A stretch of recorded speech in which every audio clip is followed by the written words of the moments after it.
What if we could begin to see aging as a time for transformation instead of uncomfortable transition? Stay tuned to today's episode to find out more.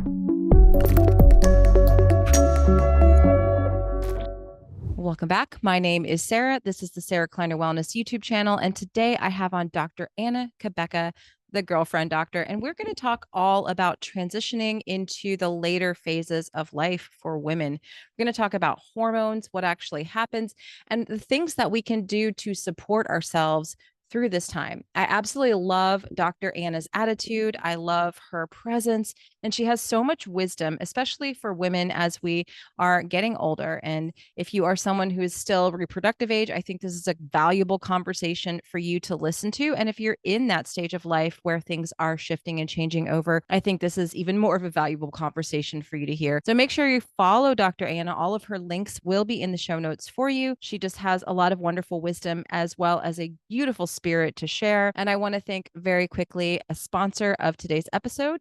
The first one is going to be Viva Rays. Now, we do talk in this episode about the importance of protecting your circadian rhythms as a part of healthy transformation as we are getting older. And Viva Rays is my go-to source for protecting my circadian rhythms. You can use code YOGI to save 15% on those circadian glasses. The second sponsor of today's episode is going to be Upgraded Formulas. This is my go-to source for protecting my mineral balance within my body and actually knowing what's going on instead of just adding in exogenous minerals and guessing. You can use my code YOGI12 or YOGI if you've already used that one before. And that's it for sponsorships today. Thank you again for listening, and I hope that you enjoyed this episode with Dr. Anna. Hello, everyone. Welcome back. I'm so excited to have back on the show.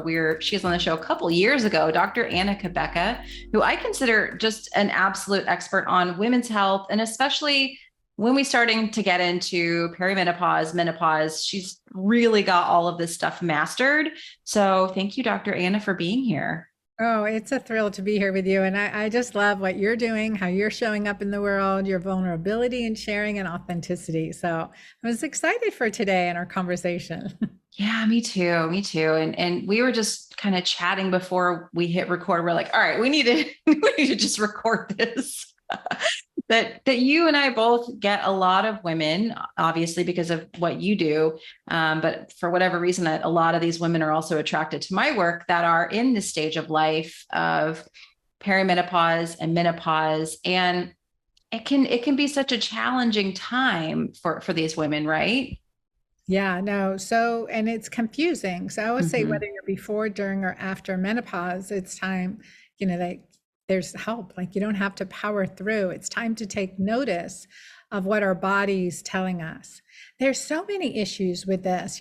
Sarah, I was at a family wedding. So you were commenting on my pink dress. Beautiful dress. Thank you. And, you think about, okay, you're wearing the dress and you wish you were 10 pounds lighter. And my cousin was there and she had gotten, and she's gorgeous. She's like 42 years old, absolutely gorgeous.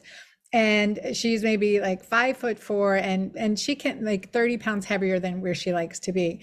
So she had bought like a beautiful green dress, but very frumpy green dress. And I'm like, I just happen to have this dress too. And the other one was way too long. I'm like, we got to hem this. Anyway, so, you're a busy mom, you've got kids, this is a more fancy occasion than what we're used to. And so I bought another option. I'm like, I wasn't sure if I was going to wear my black and beige conservative or my bright coral. And so I was like, well, try this one on. And oh my God, it looked amazing on her, like totally amazing on her. It was fitted, it's silk, and it was very, very flattering, good cleavage, and just like, she was just stunning in it. So she was very happy, and it was the right length, short for me, perfect length for her.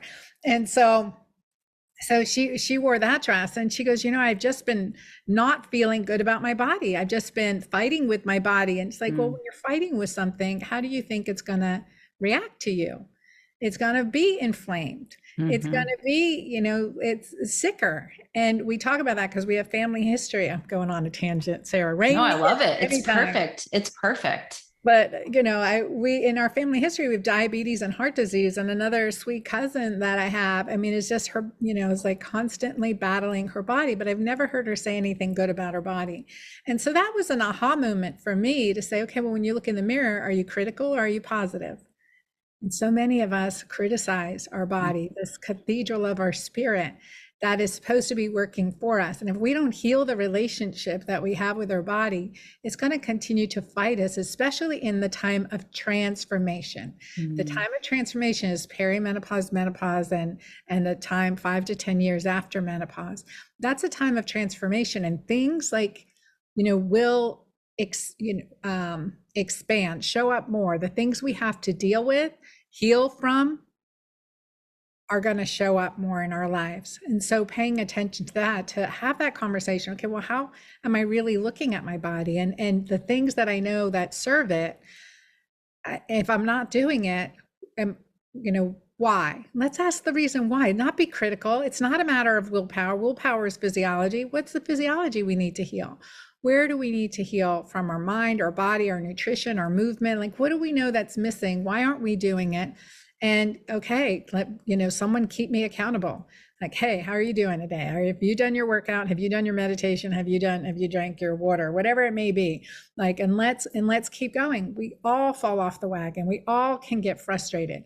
The question is, what is our body trying to tell us, and how can we show up feeling, looking, the way that we're intended to be at any age, and not to give up. Our older ladies giving up on themselves, and I'm 57 this year, so I'm like, our older ladies, those are way older, like in their 80s. I don't know. Don't get there, don't. Yeah. In the 60s, in the 40s, I see women in 50s giving up on themselves. You can't do that.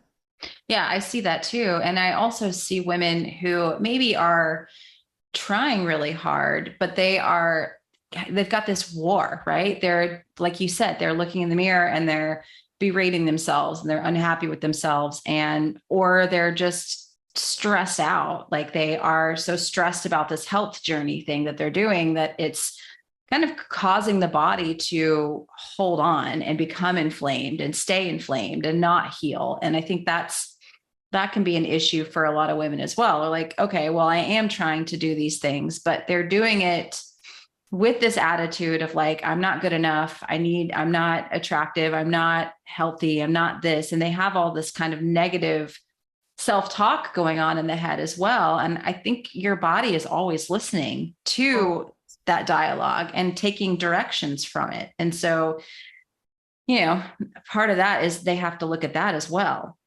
100%. Then we punish ourselves. Well, then I have to starve. And then I'm denying myself my glass of wine. I'm denying myself, versus I am choosing to honor my body, honor my physiology, and drinking sparkling water with a dash of lavender essential oil or whatever it may be to make it feel like a mocktail. I mean, and we think of, we got to punish ourselves. And I've been down this road. Like, I'm going to fast for 7 days. I mean, I really mostly do it. And I've been in that cycle. I know that I've got to do it for spiritual reasons as well as physical reasons. But when I go in with that mindset, it's to lose weight. It's to get rid of this excess fat. I mean, I'm telling you, that fat is right back on. That is coming right back on. But if I'm doing it for spiritual reasons, okay, God, speak to me about this. I need your help. I'm going to hear that. I'm going to honor the change and figure, again, what's the next right step? What do I need to learn about my body? What is my body trying to tell me that I need to heal from? Exactly. Yeah. I think that's a really good point about fasting, because I see so many people do it to lose the weight. And I did that. I did a 7-day water fast one time, and those are hard. Whew. I lost 15 pounds. I mean, I afterwards looked great, but I swear within a month, it was all back, and I didn't even overeat. I really did not overeat in that month. It had taken my metabolism way, way, way down. I probably had lost muscle. So I had changed my resting metabolic rate, and then just going back and eating food, maybe, a day or two here or there, I had some extra steak or something like that, because I was doing carnivore at the time. but it all came back and then some. And I was like, what the heck, And so we just, yeah. So true. I've been through those cycles too, and all of a sudden we're more leptin resistant, Yes.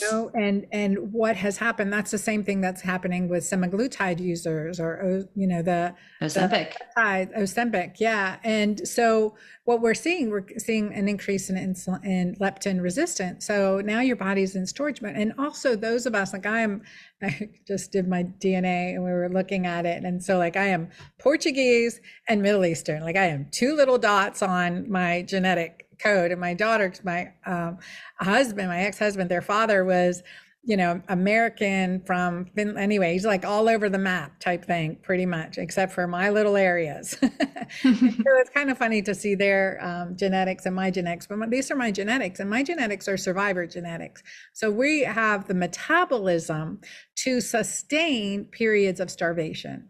Right. And so what happens when we're doing this, and I've just been digging into this research, Sarah. So to understand what's happening with my body, you get into the state of leptin resistance. So all of a sudden you're forming more uric acid, right? So that maybe that left toe pain is a sign of elevated uric acid. I think it's higher levels for men than it is for women. We respond physically at lower levels of elevated uric acid. So we really want to get that number low. And so that puts us into a metabolic, a conservative metabolic state, right? For that time of famine. So we both, like when we do this fasting, we're tricking our body into that. And we're doing it continuously long-term. Our body is not capable. We become carbohydrate resistant. We become metabolically inflexible. And that's going to contribute to, inflammation and weight gain. And it's a survival mechanism. So we can't be angry at our body for that. But we have to work with our body to now retrain it again. We need to break fast, right? At an earlier hour. We need to, I think it's that, that piece. We need to nourish our body, nourish our mind. And I mean, I'd love to know your thoughts on that with the extended fasting and what you've been seeing in your community too. But I've definitely seen this in my own life and also my community. Yeah. I mean, I guess even since the last time we talked we talked on your channel not so long ago, but the last time you were on the podcast, I think was the 2021, the very beginning of 2021. And so I've continued to see women, especially that are kind of exclusively doing keto, carnivore, low carb diets. They never come out of that metabolic state. So they're in that metabolic state for extended amounts of time. Then they're throwing in fasting on top of that. And yeah, there are a lot of them having really severe thyroid issues, which is, the low T3, elevated reverse T3. Those are all hallmarks of leptin resistance. And yeah, some of them are now at the point where they're calorie restricting, and they still can't lose the weight. And I'm like, we have to back up, and you have to stop being so focused on weight loss for a little bit, because what's happened again is what you've said, their body is protecting them. They've gone into this survival mode, and we have to get them out of that before their body is going to feel safe enough to actually let go of the weight. Because at this point, their body thinks they're under attack and they're starving to death. And so it's trying to do everything it can to conserve energy. And so that's why the thyroid lowers, because it's just out of survival, I love it. And, I think like if we looked at instead of, and I had a question because I'm doing my welcome calls for new people into my community that sign up for my newsletter or whatever.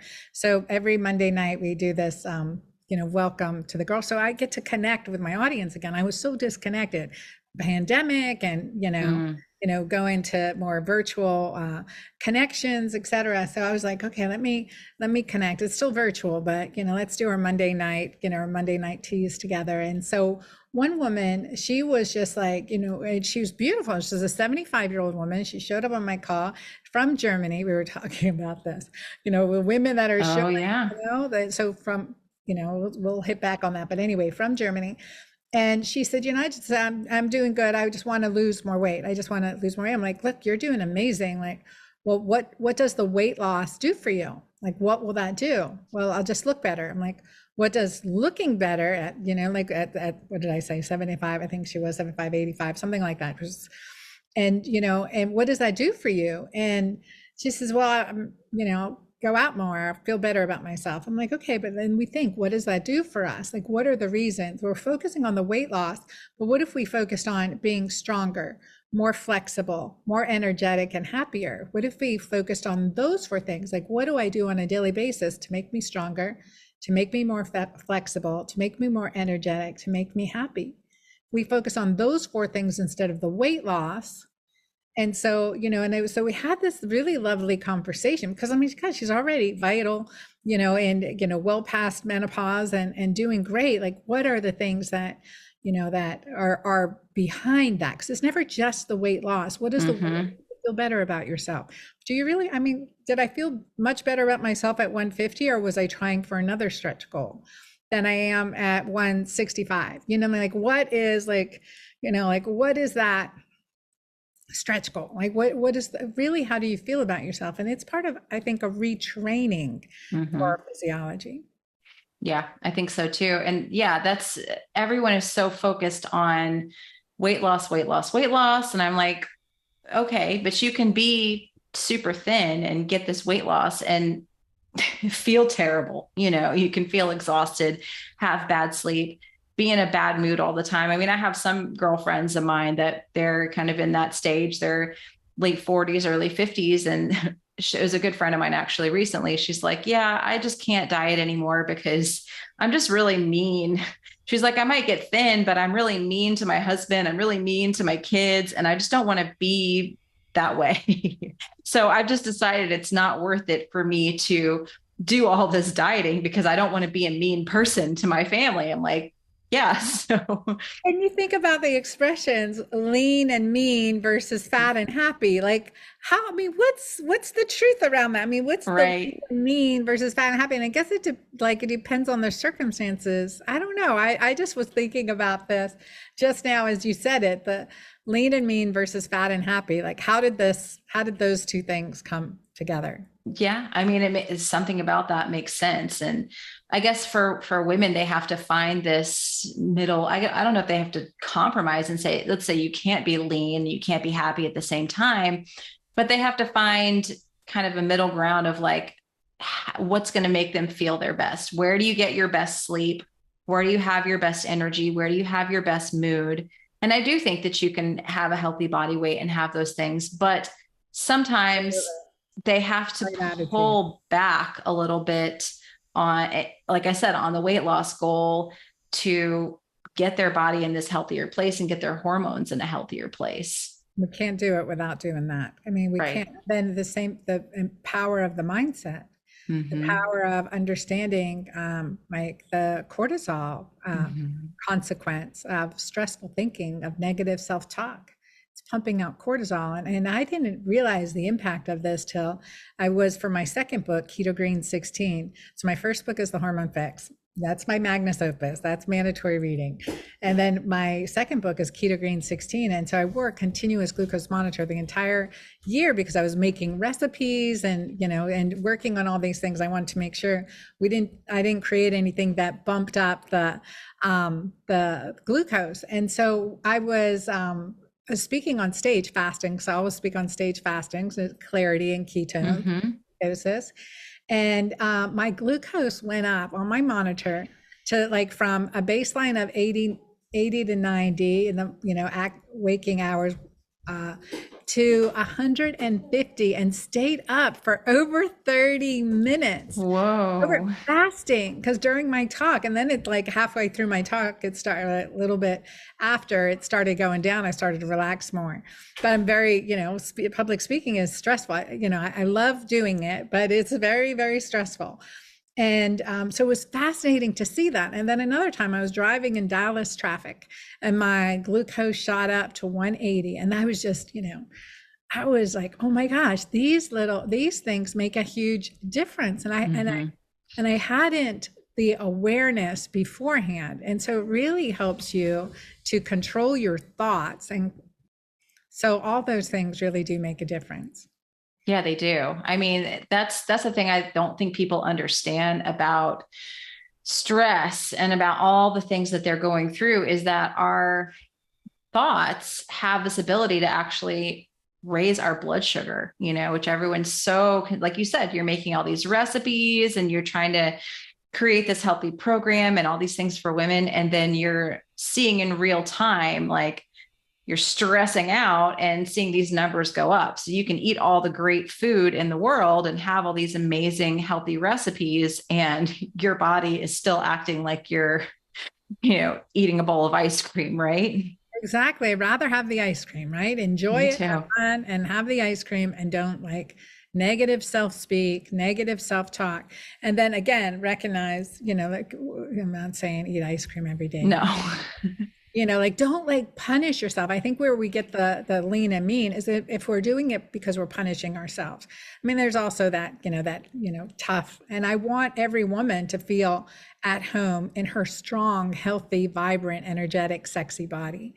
And we, as our hormones change before, during, and after menopause, that's the time again that things have to be dealt with. Negative self-speak has to be dealt with. Our nutrition has to be dialed in. We have to look at, how do I want to be living 50, 40, let's say 50 years from now? Do I want to be frail and having to be taken care of, or do I want my independence? And it's hard for us to think about that in our 20s or 30s, but look, 50, you got to think about it. And it's not too late. Don't give up on yourself. Don't give up on yourself, ladies. Yeah. I mean, even ladies in their 40s too. It's like, I'm doing a fun thing right now called postpartum and perimenopause at the same time. So That's awesome. Been there. it's quite interesting about to be 44 with an 8-month old. And it's like, okay, I really have to pay attention to my stress levels. And like, yes, I have to balance my meals and make sure I'm getting nourished and all these other things. But when we get into this perimenopause and menopause state, like I think our stress impacts our body even more because the ovaries are kind of starting to bow out a little bit and our adrenals are really starting to try to take over and do a lot more work. Would you say? I hope you're enjoying today's episode with Dr. Anna. Just a quick little note, if you wouldn't mind hitting that like button and make sure to subscribe to this channel if you are enjoying this content, and share it out with a friend or family member, especially if they need to hear the information. I also wanted to let you know, anyone who listens to these podcasts can always save 10% on any of my courses with the code podcast. That is an ongoing deal, always available to my listeners. And I have tons of free giveaways as well in the show notes for you. You can get my free guide to building your perfect quantum day. If you just want to get started with the circadian lifestyle and you're not really sure where to start, make sure you grab that free guide linked down in the description.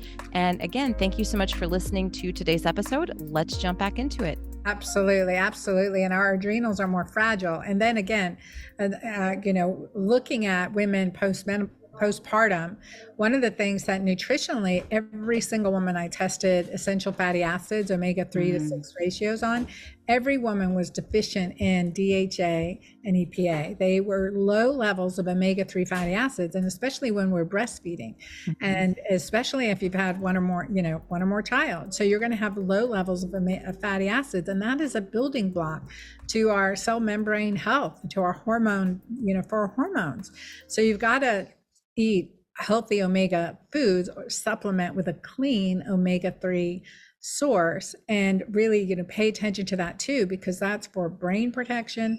And your adrenals, your ovaries are recovering from the pregnancy in and of itself, and your adrenals with the irregular sleep cycle. Then at my 8-month-old, my granddaughter's 15 months old now.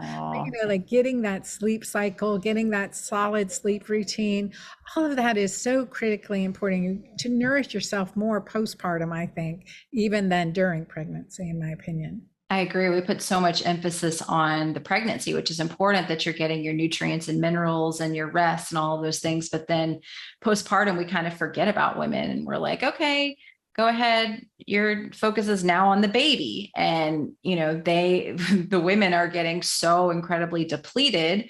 And then I get women constantly, because a lot of women know I'm, 8 months postpartum, and they're like, okay, I'm breastfeeding. I'm my baby's 6 months old and I can't lose any weight and I'm trying to lose weight. And I'm like, when you're breastfeeding, you kind of have to just, I think some women can breastfeed and the weight just drops off. I'm not one of those women that my body is like, okay, we need to hoard as much nutrition and energy as we possibly can because we're doing this really big job right now. And so there's a part of breastfeeding where you just kind of have to say, when I'm done with this, then I can really focus on dieting and get the weight off. But women just feel this huge amount of pressure to just bounce back. You know what I mean? And to get, I would say 9 months to make a baby, 9 months to recover.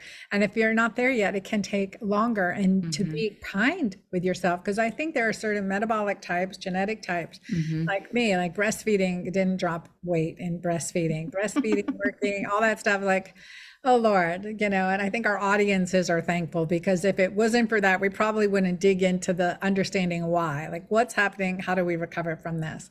But I think it's, it's that piece that for, number one, don't be hard on yourself.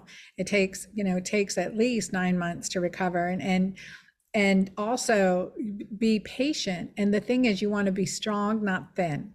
You want to have muscle, not fat, right? So I think it's really important to shift that emphasis on that and focusing on your safety. And when you're stressed, when you're dealing with a young child and maternal stress of constant worry and fear, I mean, you have to really work on those emotions and that that physiology, so that you can reset, nourish, and get into your healthiest state, and address your hormones, support the adrenal glands. We're in the reasons we use Mighty Maca Plus. It's an adrenal adaptogenic formula that I created from my own journey.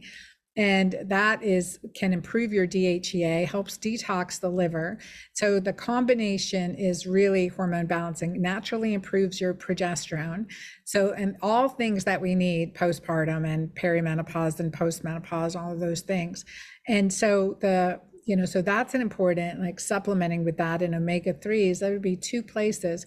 And then avoiding the alcohol, avoiding the caffeine, because your adrenals are now more sensitive, and that's going to drive up the cortisol.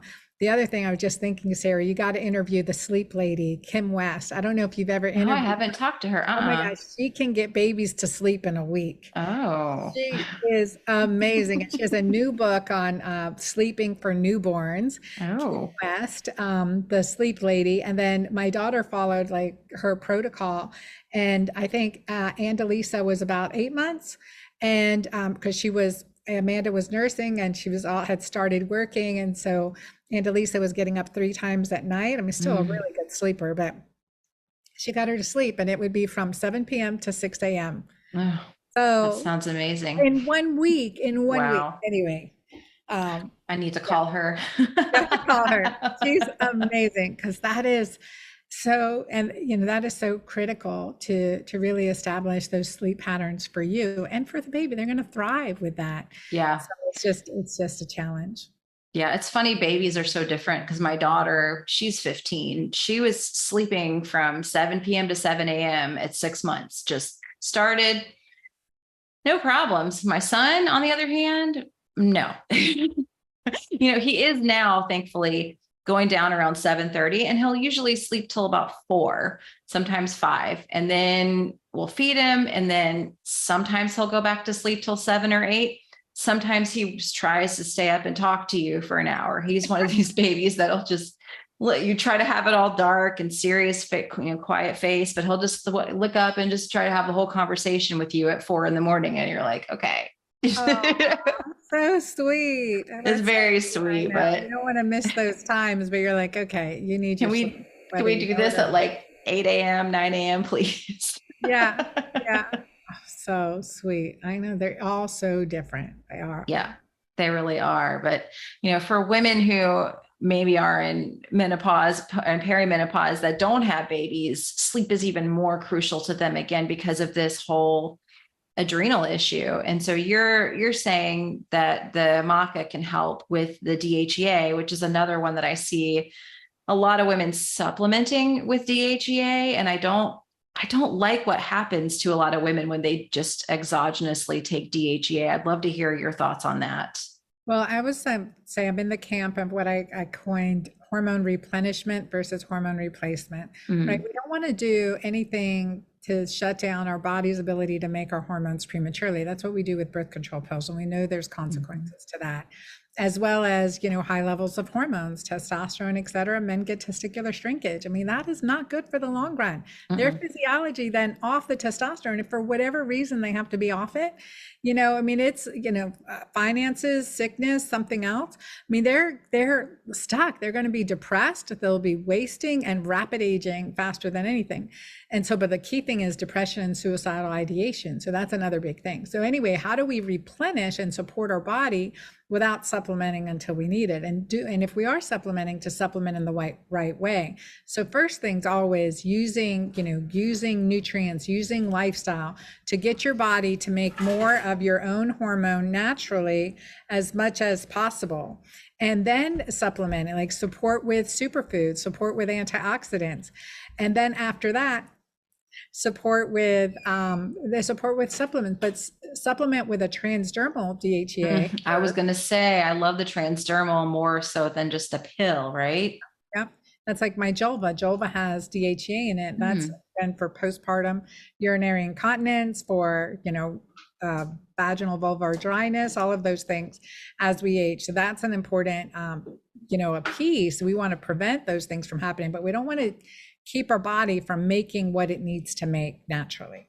absolutely. Yeah. And so I have women that are in my private group that are in their 50s and they're starting to maybe look at doing some HRT. And I think what I always encourage them to do is like what you said, essentially nutrients, lifestyle. We have to reverse leptin resistance. We have to get the light environment. We have to get adequate protein, adequate nutrition. All of that stuff has to come first. And I'm huge on DHEA. I try to have them make sure they're getting adequate omega-3s, adequate DHA. I love salmon roe. I just would eat spoonfuls of that during my whole pregnancy, 4 or 5 days a week. I find that helps, and I still do it postpartum. And now my son will take little bits of the fish eggs, loves them. Um, Brilliant. That's brilliant. I never thought of that actually. that's how I get I don't do fish oil supplements. I just take spoonfuls of salmon roe, and it's quick, it's easy, and you get all that you need in a little tablespoon and you're good. And then people who don't want to take them, I'll have them like take little bits of it, freeze it, put it on parchment paper and just swallow it like a pill. I'm like, Huh.